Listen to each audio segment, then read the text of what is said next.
can make a better world for yourself.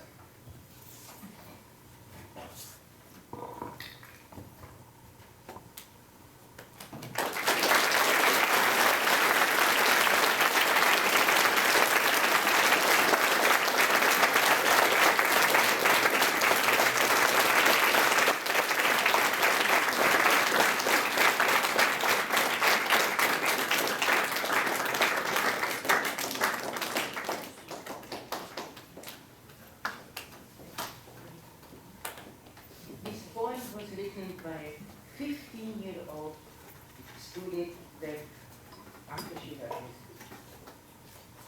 Inspired by Winsley Pierce.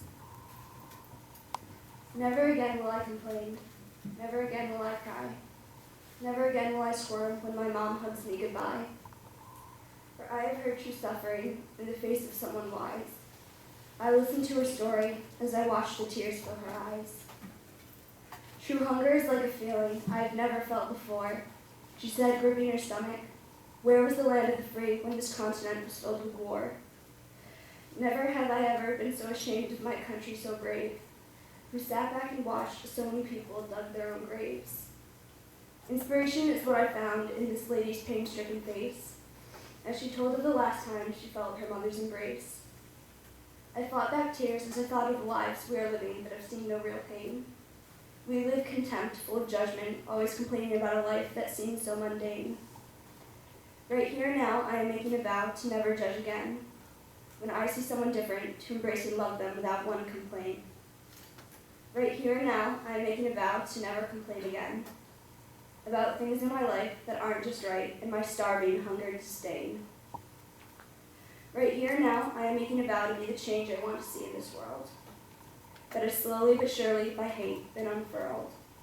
And to spread the love, to never judge, and to wake the world from being tired. Because this Holocaust survivor, this Jewish warrior who lost everything she loved, has truly left me inspired. Never again will I complain, never again will I cry. Never again will I squirm when my mom hugs me goodbye. Because of her story, I will try to continue her glory, because she left me inspired.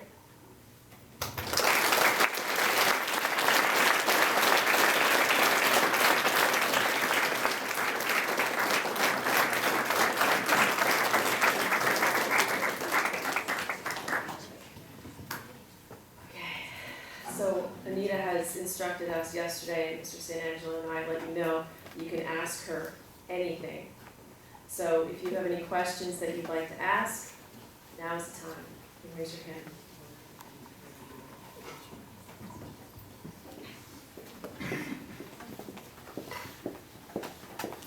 Yes. How many concentration camps did you 1, 2, 3, 4. Yes. When did you decide to go to America? When did I come? 1959 from Israel. Yes. My mom told me that like she a Jewish person came to her school when she was younger, and she was saying that he had like a scar on his head because like the pictures of people like stab like the chairs. Is that true? There was no respect for life. I'm sure it was true. He just got a scar. There were scars out of the war. There were physical scars and mental scars. All of us that came out were not the same people anymore, because when you see such atrocity, I cannot tell you what it took to rebuild yourself as a person, to start trusting somebody, to start loving somebody. That took years until we were able to feel strong enough to trust people. Yes. What was, from right now, do you love your country that you were from, or do you just despise what the Nazis have done? Czechoslovakia betrayed me. If I say I was born in Czechoslovakia, I try not to hate anything or anyone, because I think I am that kind of a person that if I would hate I would be consumed by hate, and this is not the way I want to live. But Czechoslovakia betrayed me. No, this is not my country. Yes. What was the feeling like when you realized you were free from the concentration camp? I am free. This is what we waited for all these years. Every minute. You held on because tomorrow you will be free. I think for me until today, if somebody would ask me, what is the most precious thing in life? I would say freedom.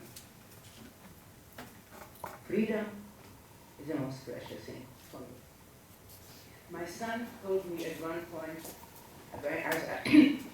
I asked him if I should have done something differently when you were a kid. What would you have liked me to do differently? So he said to me, you gave me too much freedom. I said, I feel guilty for that. You have a But number you got to get up. Do you have a number on your arm? Yes. 71,569. Yes. After you got out of the hospital, who did you stay with? Like, where did you go? They threw us into a sort of orphanage. We got a bed, we got breakfast, and we got dinner. I was desperate after the war. I cannot describe to you. I didn't know what to do with my life. How old were you when you got out of the hospital? Hmm? How old were you at the end of the war? I was taken when I was 11, and when I was liberated, I was short of 15. Yes, What was your favorite memory as a child? Like, favorite childhood memory? my favorite childhood. How far back can I go? No favorite memories between the ages of 11 and 15. Probably when I climbed some of these mountains of Switzerland, of the Alps, and I felt so proud and strong that I could climb up, and then I went down and enjoyed the skiing. Probably those are probably the child's memories. There is some. What was life like in the concentration camps without anybody to guide you? I couldn't hear a thing. Oh. Could somebody help me? What was life like in the concentration camps without anybody to guide you? It's a very good question. You cannot survive without a help of and friendship. Yes, we were watching out for one another. And to your answer, to guide. You don't grow up when you finish middle school. You don't grow up when you finish high school. You sometimes don't even grow up when you finish college. You grow up the moment you take consequences for your deeds. That's when you grow up. And I had to do this very early in my life, very early, because I was on my own. Yes. Did you ever see or hear from the soldier who gave you the sandwiches? I'm so glad you asked. No. But I will. Everyone asks that, and I think it's an excellent question, because you would expect that I would be able to do something good for the soldiers. But this is not how it works. You are a good person, and you do something for somebody, for mankind. Most of the time you don't get it back from the same person. But you hope that somebody else will be a good person and they will do something for you. I think that's how good and bad works. Definitely good. Yes. What was like the feeling of the cattle cars? I know how it was packed to 40 to 50 people, but what was the stench of what was just the emotions going through you at the time that you were in the cattle car? When exactly are you talking about? The time when the first time you were going to Auschwitz.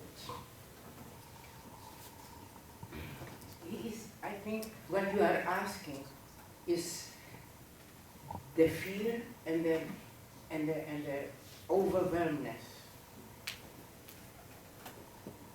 I am very often asked, and one student asked me point blank, what does it take to survive? And I wanted to answer that student in the same way as he asked it, very straight and very forward. And I came up with hope and perseverance. And I think in order to survive, you have to use hope and perseverance. And you could not afford to be frozen by fear. Those that froze by fear probably didn't make it. Because you had to act. You had to, even if the situation was that you didn't think you can make it, that you can get out of it, to force yourself to make a step in some direction that you saw at that moment could save you. Did this answer more or less? Yes, thank you. When did you find out your mom saved your life? I think I found out still, you know what, truthfully, I don't remember. I somehow knew that she wasn't there anymore, but until I found out definitely, it was only after the war. Yes. Did you ever think of removing your tattoo on your arm? Yes.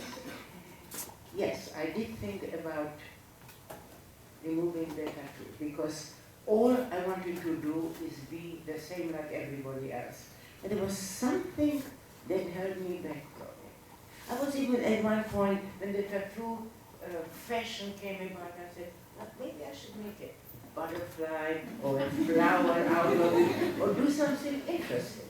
Because I was so much, I didn't speak, and most of us didn't speak. I started to speak 20 years ago when the Holocaust Museum in Washington opened, and it's the 20th birthday of the Holocaust. I hear that you are going on a trip to the Holocaust Museum. I was there the first month it opened. And I was there with my current husband, who is a Brooklyn boy, and my friends, that were two couples that were all born here, and for them it was like for you. And we went together, and they read every word. We saw every audio and every video, and all the time they asked me, was it like that? Or was it really like that? We spent there, I don't know how many hours. But at the end of the museum, there is like a big rotunda, like a round room with a glass ceiling at a big window, and there are like steps where people sit, and out of that roof come down screens with testimonies of survivors.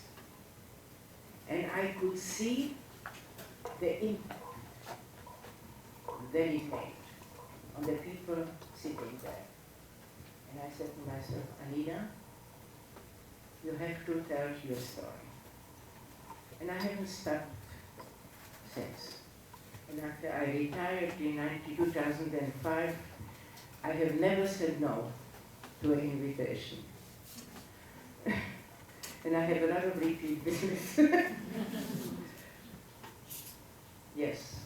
Did you ever make friends with anyone in the camps? I could not hear you. Did you ever make friends with anyone in the camps? If at that time, then, yes, of course, I said before, you cannot survive without friends and the help of friends.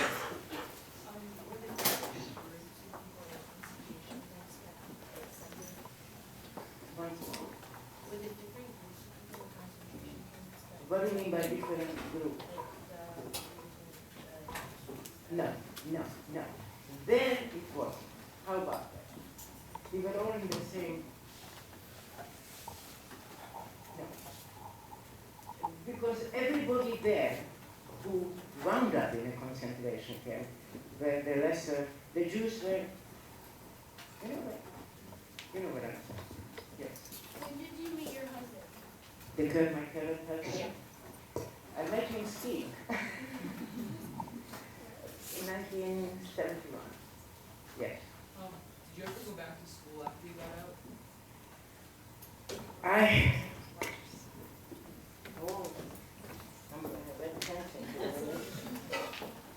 It was not a good move.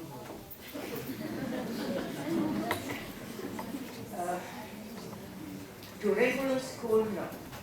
I couldn't get that. I always wanted to be a doctor. Actually, I wanted to be a surgeon. And while little girls were dressing up the dolls, I was cutting them. I knew I couldn't get back to, I couldn't be a doctor anymore, so I said, what is my next talent? Art. They always displayed anything I did with art. I didn't think I was so great.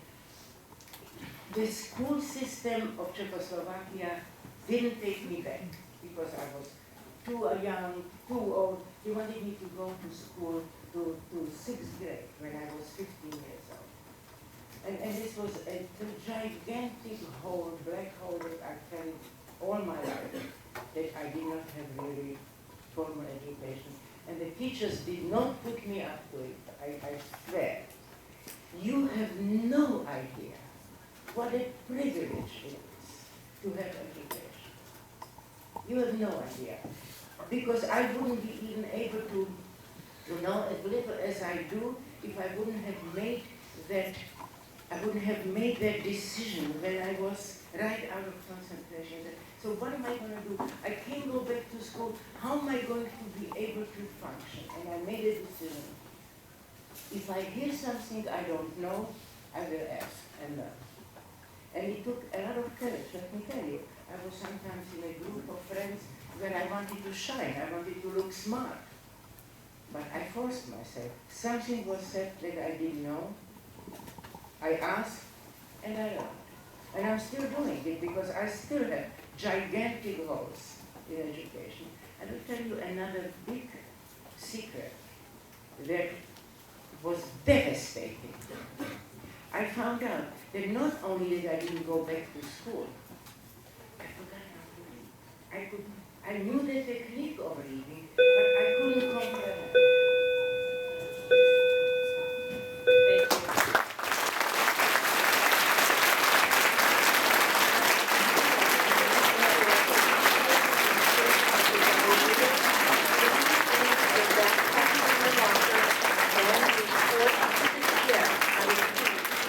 Your backpack in your locker and then report to the gym.